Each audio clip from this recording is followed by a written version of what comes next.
Tonight's the night. The night when a primal sacred need calls to me. I've waited and waited. But tonight, this night, it's time.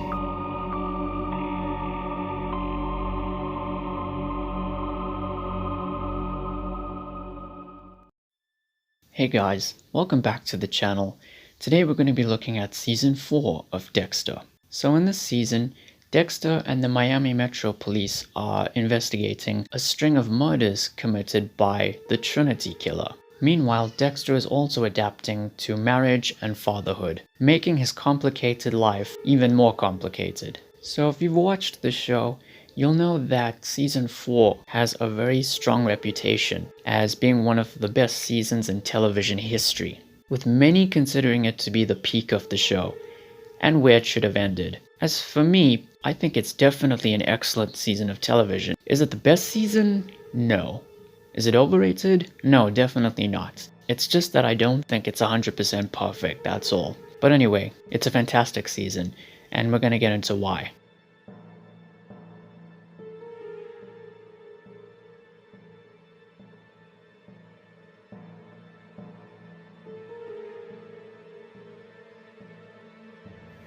So first of all, I really enjoyed Dexter's character arc this season. He is trying to balance his job with his hobbies and his family life.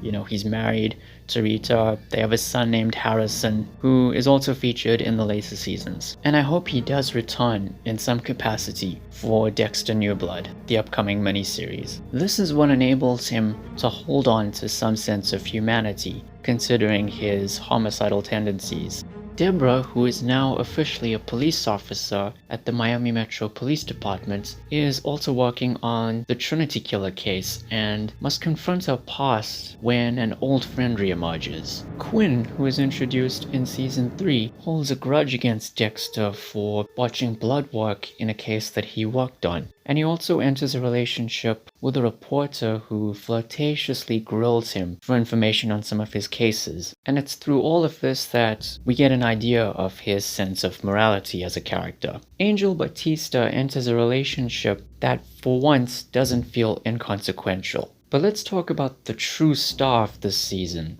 Arthur Mitchell, aka the Trinity Killer, and he's played by the one and only John Lithgow. You know, Lord Farquaad from Shrek. Anyway, John Lithgow gave what is, in my opinion, the scariest performance of his career, which in turn makes him the most intimidating villain on the show. Both he and Michael C. Hall, who plays Dexter, had fantastic chemistry, and as a result, their Golden Globe Awards were well deserved.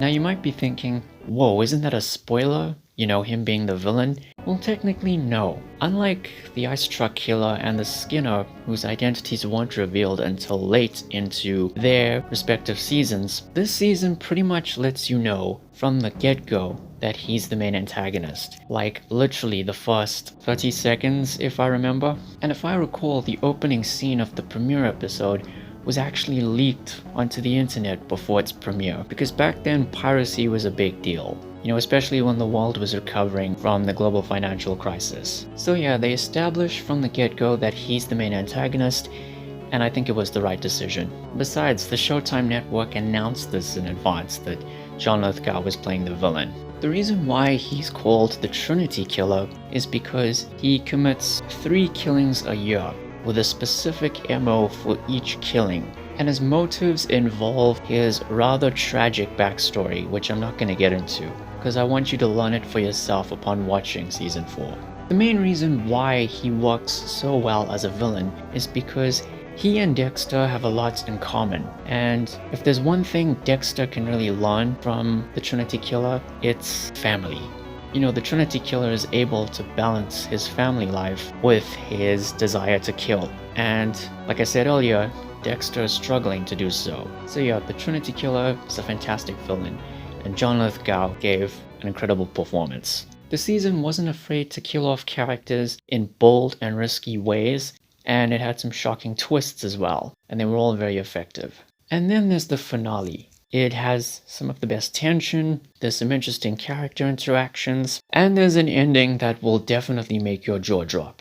Many people have argued that the show should have just wrapped up with season 4. In my opinion, if they wanted to do that, they could have had an additional episode because each season has 12 episodes, and I think this season could have had a 13th episode that serves as an epilogue to the series and a send-off for Dexter. You know, whether he decides to give up his serial killer antics and focus on being a father, or whether he decides to turn himself in to the authorities, that would have been interesting to watch. I'm not saying they should have ended there. You know, they could have continued, but the later seasons are kind of a mixed bag, so yeah, there's that. But I'm pretty sure in an alternate universe somewhere, this show ended with season 4, and it would have gone down as one of the greatest TV dramas of all time.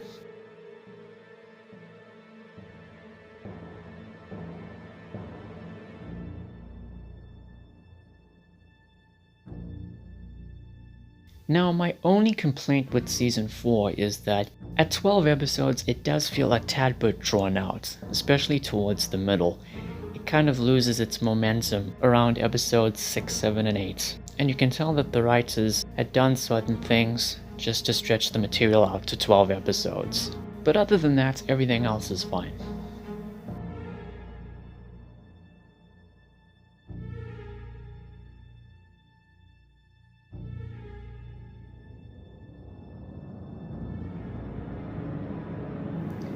So yeah, those were my thoughts on season 4 of Dexter. It's an excellent season of television, and John Lithgow is unforgettable as the Trinity Killer. So next time we're going to be looking at season 5. So thank you all for watching. Please be sure to like the video, share it, and subscribe. Hit the notification icon. Be safe during this time, and I'll see you soon.